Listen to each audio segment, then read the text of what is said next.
38,9 bilhões de reais.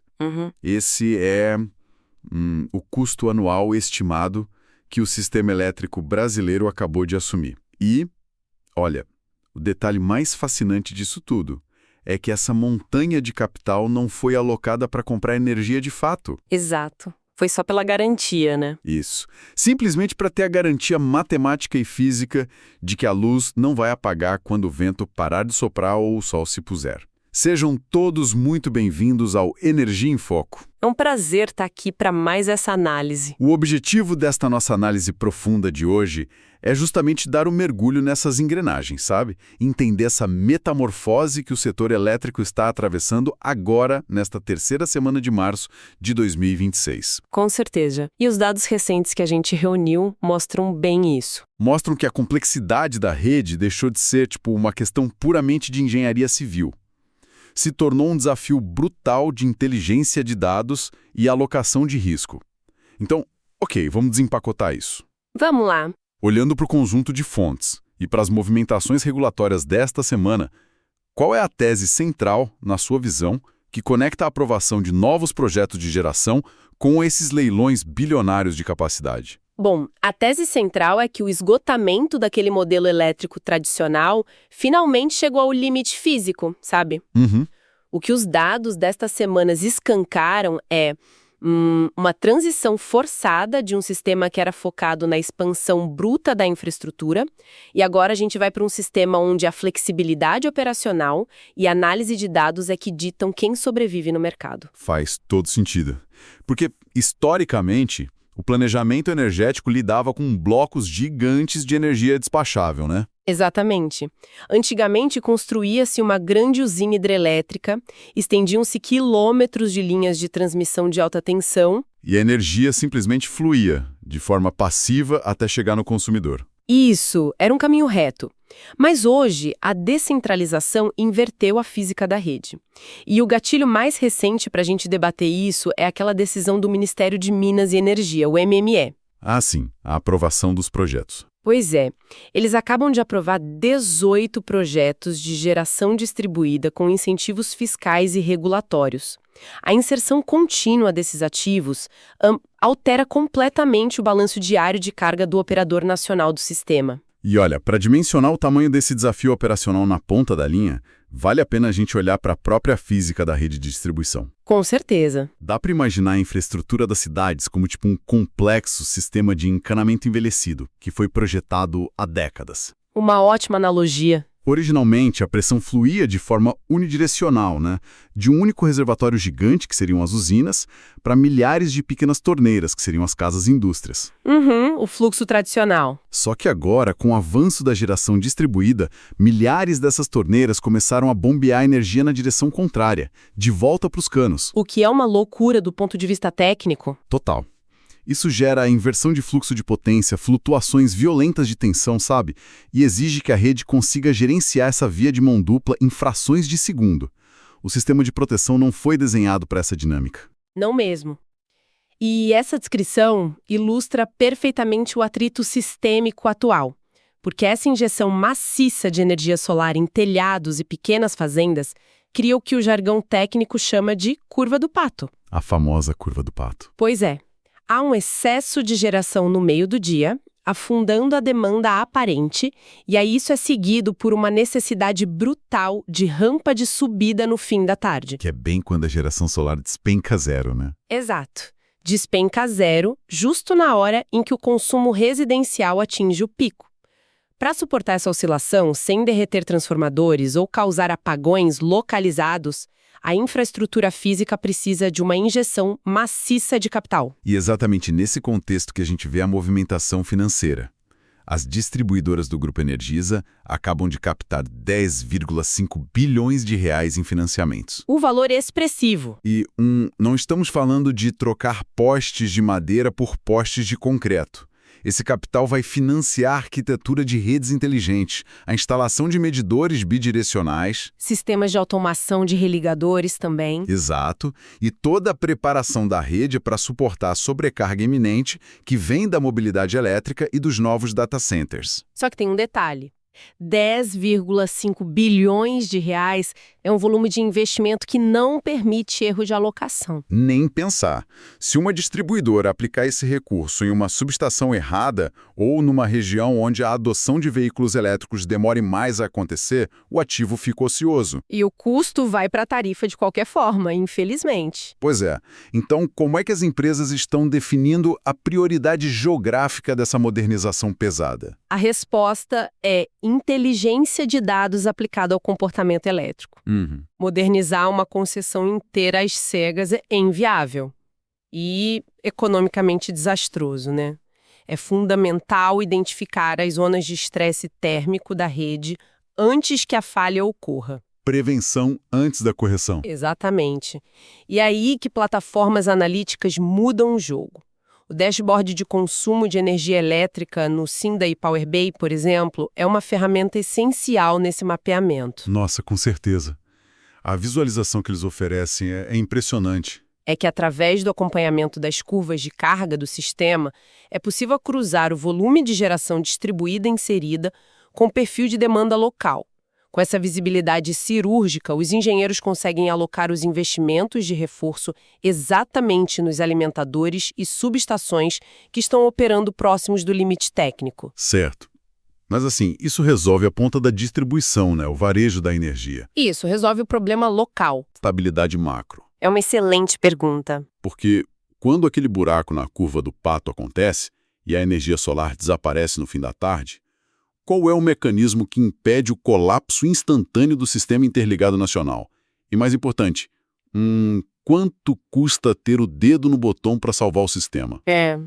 Essa necessidade de resposta rápida é o que nos leva direto ao núcleo da nossa segunda pauta.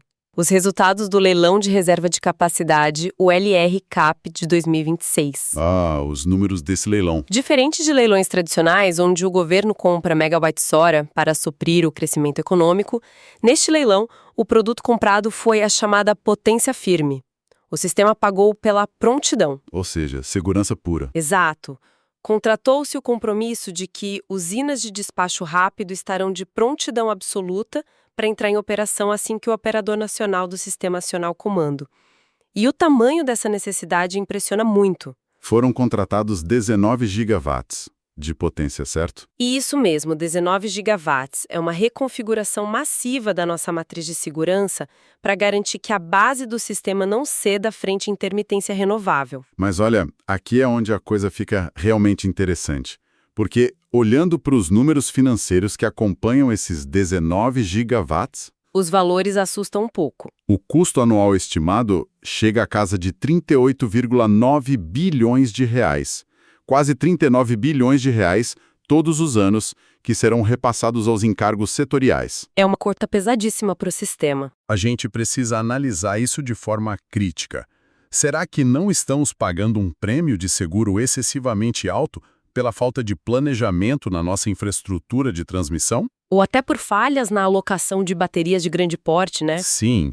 Esse é o preço inevitável da confiabilidade ou o mercado está precificando uma ineficiência sistêmica? Olha, o debate sobre a eficiência desse custo é o ponto mais sensível do setor elétrico hoje. E a prova de que a metodologia de precificação dessa segurança é hipercomplexa veio do próprio Tribunal de Contas da União. O TCU se manifestou sobre isso? Se manifestou. O TCU identificou fragilidades metodológicas na definição dos preços-teto deste certame. A grande dificuldade regulatória contada pelos auditores é o desafio de criar uma arena competitiva justa entre tecnologias muito diferentes. Estruturas de custo radicalmente diferentes, né? Exatamente. Como estabelecer um teto de preço único quando se avalia o missing money, ou seja, a receita que falta para viabilizar o projeto de uma usina termoelétrica a gás natural? Que tem um alto custo variável e despacho imediato. Em oposição a uma usina hidrelétrica que tem custo variável zero, mas sofre com restrições de volume de reservatório. O TCU alertou para o risco de distorções na formação do preço e pediu aprimoramentos para os próximos ciclos. Mas, no fim das contas, eles adotaram uma postura pragmática, né?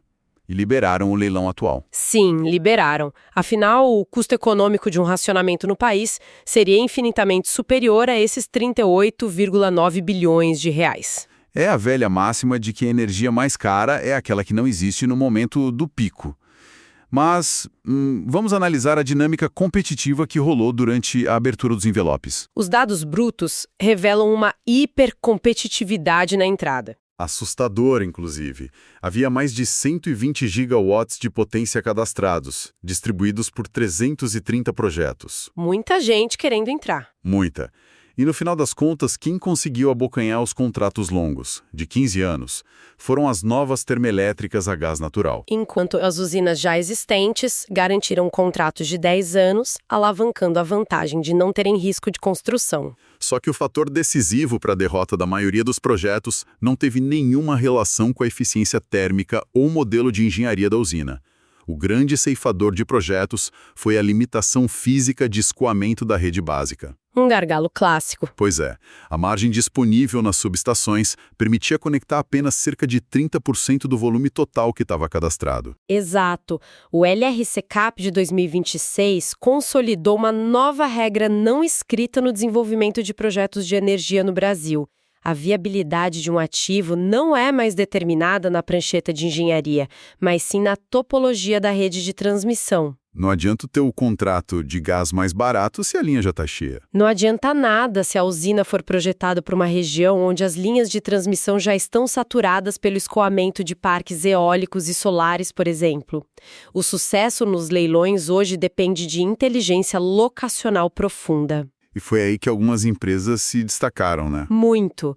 As empresas vencedoras foram aquelas que mapearam previamente o espaço no fio.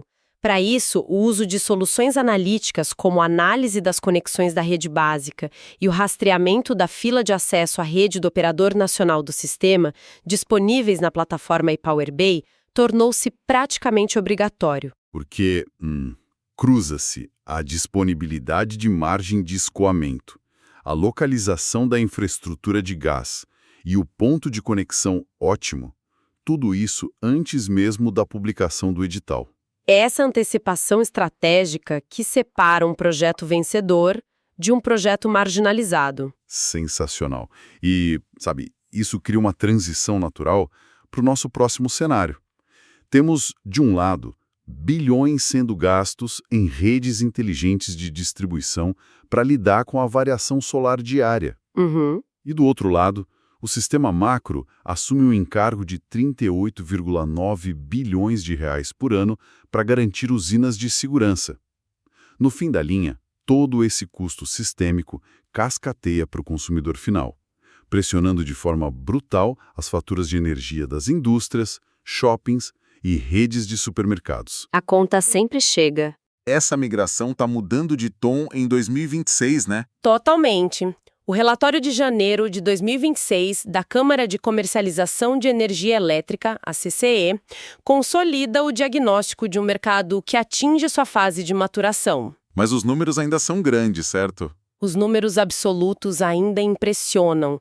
Alcançamos 38.404 unidades consumidoras atuando no mercado livre varejista, com a entrada de mais de 11 mil novas unidades no intervalo dos últimos 12 meses. 11 mil novas unidades é bastante coisa. É sim. Porém, quando aplicamos a derivada sob essa curva de crescimento, observa-se uma clara desaceleração do ritmo. A migração continua acontecendo, mas o custo de aquisição de clientes disparou e o ciclo de vendas das comercializadoras se alongou consideravelmente. Entendi. Fazendo um paralelo com a evolução natural de outros mercados B2B, a explicação para esse alongamento do ciclo de vendas parece até lógica, sabe? Como assim? É tipo a colheita de frutas. A primeira grande onda de migração para o mercado livre foi impulsionada pelas frutas nos galhos mais baixos, ou seja, grandes indústrias eletrointensivas, empresas que possuem diretorias inteiras dedicadas à compra de energia e gestão de risco. Ah, sim. Essas contas gigantes já migraram. Exato, já foram colhidas. Agora o esforço comercial precisa ser direcionado para o que chamamos de middle market. Estamos falando de frigoríficos regionais, redes de farmácias, pequenas indústrias de transformação. Que tem um perfil completamente diferente. Muito mais conservador. O foco principal do negócio deles não é a energia. Eles enxergam um contrato no mercado livre como um risco operacional a ser mitigado, e não apenas como uma oportunidade financeira. Explicar a diferença entre energia convencional e incentivada, ou os riscos de variação do preço de liquidação das diferenças, exige uma abordagem consultiva muito mais densa. Essa leitura comportamental do cliente médio define perfeitamente a barreira atual do mercado varejista. E esse cenário de convencimento mais difícil esbarra num ambiente de competição quase fratricida. Muitas empresas disputando o mesmo cliente, né? Muitas. Atualmente, existem 124 comercializadoras varejistas habilitadas e operando agressivamente no país. É uma densidade de ofertantes altíssima para disputar a atenção do mesmo gerente financeiro da média empresa. Nossa, 124. É muita gente ligando para a mesma farmácia. Pois é, e para agravar, os dados da CCEE apontam uma saturação visível nos grandes polos econômicos tradicionais, especificamente nos estados de Minas Gerais, Rio Grande do Sul e São Paulo. Ou seja, a prospecção convencional por telemarketing ou listas genéricas se tornou completamente ineficiente nessas regiões. Ineficiente e cara. E há um fator tecnológico de bastidor que precisa ser mencionado aqui. A ascensão das migrações via integração de sistemas. É essencial a gente aprofundar esse ponto. Sim, as migrações via API. A tecnologia de migração via API, que é a comunicação direta entre os sistemas de gestão das comercializadoras e a plataforma da CCE, está automatizando o que antes exigia um exército de analistas preenchendo formulários. E a previsão para os números desse ano é assustadora. Exato. Fala-se em uma previsão de mais de 9.200 migrações via sistema logo neste primeiro semestre de 2026. E o impacto disso é que uma fatia gigantesca do crescimento está ocorrendo de forma silenciosa. Não aparece nos radares tradicionais. Não aparece. Fica fora dos levantamentos públicos imediatos, criando pontos cegos brutais para as comercializadoras que ainda dependem de processos analógicos. Se conectarmos isso ao cenário maior, a entrada da tecnologia API significa que a negociação de energia no varejo está absorvendo a dinâmica de transações programáticas do mercado financeiro. Perfeito. O robô faz o trabalho pesado. Tração instantaneamente. É por isso que a aquisição de clientes passou a depender da modelagem de dados preditivos. Utilizar, por exemplo, o módulo de análise dos agentes do Mercado Livre da iPowerBay permite substituir a força bruta comercial por inteligência de alvos. Parar de atirar no escuro. Isso. As comercializadoras mais eficientes não ligam mais para 1.000 potenciais clientes na esperança de fechar 5 contratos. Elas utilizam a plataforma para cruzar histórico de consumo, classe tarifária e localização. E com isso, mapeiam previamente qual unidade consumidora tem a maior aderência econômica para a migração. O ataque comercial se torna cirúrgico, né? Cirúrgico. E reduzindo drasticamente o custo de aquisição e aumentando as taxas de conversão. Excelente. Bom, chegando à reta final da nossa análise profunda de hoje, o cenário geral fica muito evidente para quem nos acompanha.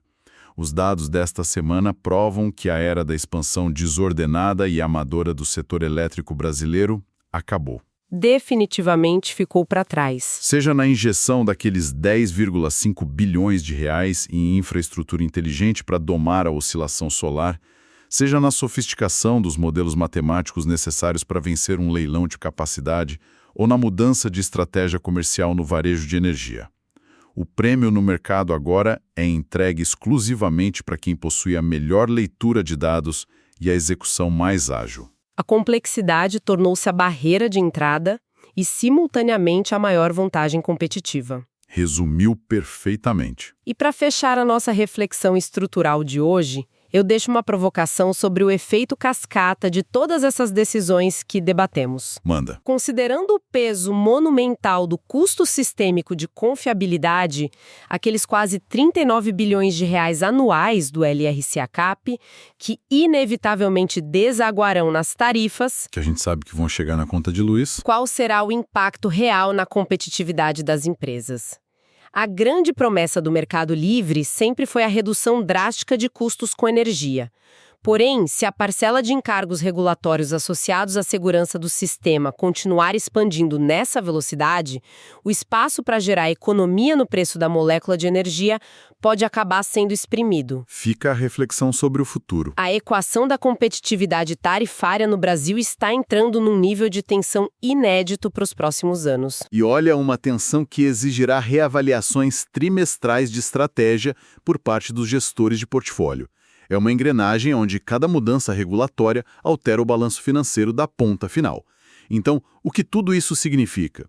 Significa que a informação é o seu maior ativo. Sem dúvida nenhuma. Para não perder nenhuma análise do nosso setor e acompanhar de perto essas movimentações, cadastre-se agora em www.epowerbay.com e siga a ePowerBay nas redes sociais e nas principais plataformas de áudio como Spotify, Apple Music e YouTube. Foi uma ótima discussão, obrigada a quem nos acompanhou. Em nome de toda a nossa equipe de inteligência de mercado, um grande abraço e até a próxima análise profunda do setor.